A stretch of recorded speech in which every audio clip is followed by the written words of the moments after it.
is more noble than the human's one. This story was told by one of my friends who has recently visited Turkmenia and its capital, Ashgabat. He was taken to a local cemetery, and among other graves, he unexpectedly saw a big monument made of pink granite. A dog was sitting on the base. My friend was taken aback because, according to Islam, dogs are dirty creatures and they can't be buried together with the people on one and the same cemetery. What is it?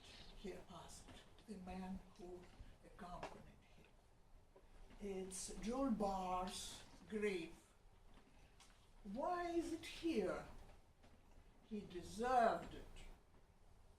How was it?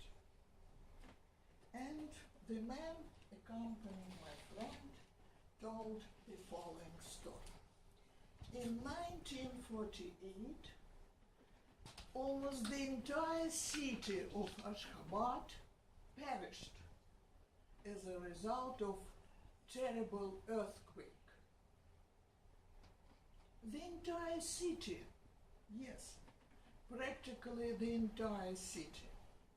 Nobody counted the dead.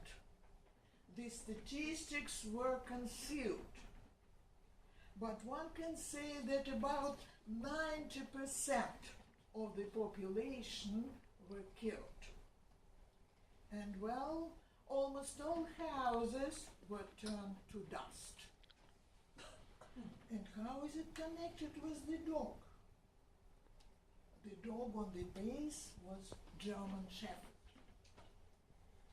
He was closely connected. Please, do not interrupt me, said the man accompanying my friend. One Armenian man celebrated his newly born son's birthday. It was a usual story. Plenty of guests, a lot of drinking, dancing. People were celebrating, people enjoyed the holiday. And only the dog on a chain was barking and barking without interrupting, not stopping at all.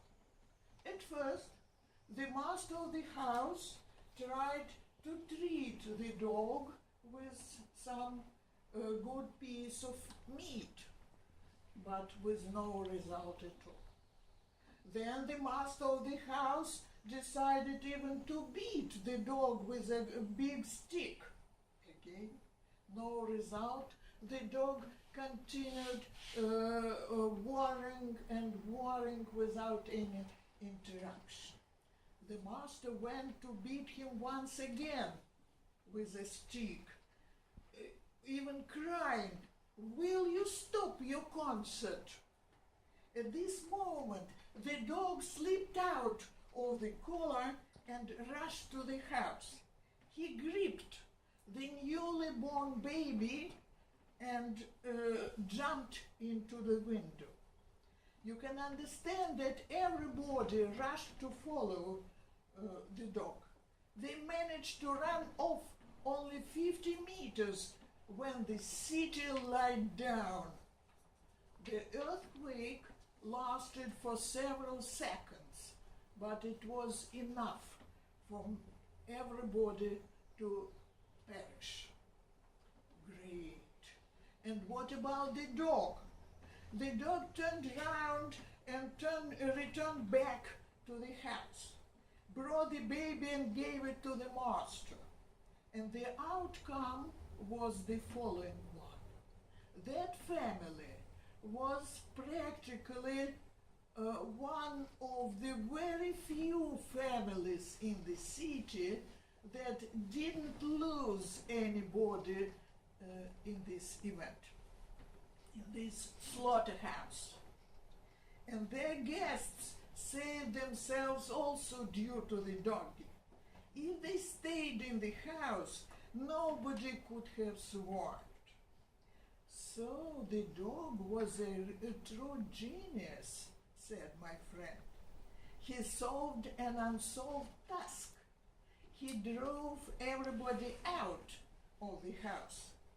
And what was next? Next was the monument. But when he was alive, my friend said, my heart prompts me, Jules Bars was in no need at all. It's not the word for it. They fussed upon him. One can say that they were adoring him, adoring this doggy. I can understand that. But why was he buried here?